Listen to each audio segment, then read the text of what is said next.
다들 요즘 틱톡 많이 보죠? 인스타 릴스나 아니면 유튜브 쇼츠 같은 걸로 한 번씩은 다들 봤을 것 같은데요. 이 틱톡이 중국에서 만든 어플이다 보니까 중국 사람들이 만든 영상들도 많이 올라오는데 혹시 이런 댓글들을 좀 본 적이 있지 않나요? 이런 중국인이나 아니면 중국의 문화에 대한 막연한 비난들은 인터넷 곳곳에서도 쉽게 찾아볼 수가 있습니다. 보시면 아시겠지만 어떤 의견을 교환하는 토론이나 그런 게 아니라 그냥 중국에 대한 혐오죠. 중국 혐오가 하나의 밈이 되어버린 것입니다. 과연 이런 이야기들이 전부 사실일까요? 결론부터 말하자면 사실이 아닌 것들이 정말 많습니다. 흔한 편견 중 하나가 중국 사람들은 무식하다, 못 배웠다 이런 것 같은데요. 하지만 2020년 기준 중국의 14억 인구 중 문맹률은 2.67%로 웬만한 OECD 국가들과 큰 차이가 없는 수치이죠. 중국의 대학 진학률도 2020년 기준 50%대로 OECD 평균이 30%대 후반인 것을 보면 훨씬 능가했습니다. 지난 2018년에는 이런 일도 있었습니다.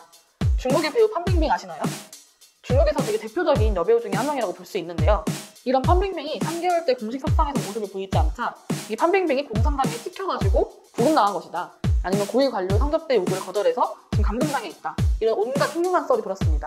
어떤 곳에서는 이미 납치되어서 살해까지 당했을 거라는 얘기도 있었죠. 그러던 어느 날 판빙빙은 3개월 만에 SNS에 한 게시글을 올립니다. 자신이 거액의 탈세를 했고 벌금을 냈다. 죄송하다라는 내용이었죠.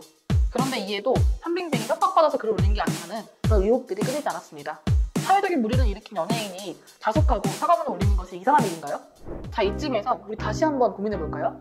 우리는 지금 중국에서 인권 탄압을 하고 있다고 이야기하고 그 정치 체제에서 어떤 단점이 있는지 정말 눈에 불을 켜고 찾아내고 있잖아요. 그런데 다른 나라에 대해서는 어떻나요?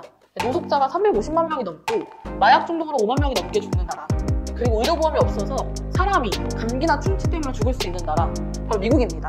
그런데 이런 미국에 대해서는 세계 최강국, 잘 사는 나라 이런 이미지를 더 많이 보지 미국이 인권 탄압을 한다, 사람들을 억압한다 이렇게 말하는 사람이 있나요? 네, 거의 찾아볼 수가 없습니다. 이 정도면 뭔가 이상하지 않나요? 유독 중국에게 엄격한 잣대를 들이밀면서 중국을 바라보고 있진 않나요? 그렇다면 사람들이 가지는 이런 중국에 대한 부정적인 감정은 도대체 어디에서 오는 걸까요? 우선 우리가 잘 모릅니다.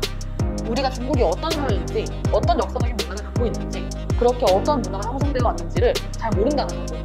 특히 다른 체제를 가지고 있기 때문에 이에 대해서 알아보고 배우려고 하기보다는 편견과 고정관념을 갖기 더 쉽기도 합니다. 그와 함께 중국에 대한 부정적인 감정을 부추기는 것이 바로 가난에 대한 멸시입니다. 자본주의 사회에서 가난하면 불행하다, 가난한 나라는 욕먹어도 된다 이런 생각 조금씩은 갖고 있잖아요. 중국에 대해서도 정확히 알지는 못해도 중국이 뭔가 가난한 이미지, 후진국 이미지를 갖고 있기 때문에 우리가 더욱더 함부로 판단하고 욕하게 되는 부분도 분명 있다는 거죠. 총체적으로 우리는 우리와 다른 체제를 쉽게 배척하고 혐오합니다. 중국이 국제사회에서 공격받는 것처럼 보이는 이유도 본질적으로 하나입니다. 결국에는 국제사회에서 주류로 여겨지는 그런 체제와 다르기 때문이에요. 제2차 세계대전 이후 미국을 중심으로 한 자본주의 권력 질서가 사라졌습니다. 전 세계의 대부분 언론과 기관들도 모두 미국의 입김 아래 놓일 수밖에 없었죠. 그런 와중에 이런 미국과 첨예하게 체제 경쟁을 벌이고 있는 이 중국이 국제사회에서 과연 공정하게 이야기될 수 있을까요? 아니죠. 앞서 말했던 그 판빙맥을 둘러싼 말도 안 되는 찌라시들, 지금 뉴욕타임스 같은 거대한 언론들이 앞다투어서 다루고 있단 말이에요. 그 의도 명확히 보이지 않나요? 이렇게 우리가 살아가고 있는 이 국제사회는 권력에 의해서 기울어져 있습니다. 그렇게 좋든 싫든 우리의 생각과 관점도 그 영향 아래에 있을 수밖에 없게 되었고 우리 사회 중국 혐오 형성의 밑바탕이 된 것입니다. 혐오는 너무나도 쉽게 이루어질 수 있는 것이지만 동시에 정말 위험한 것입니다.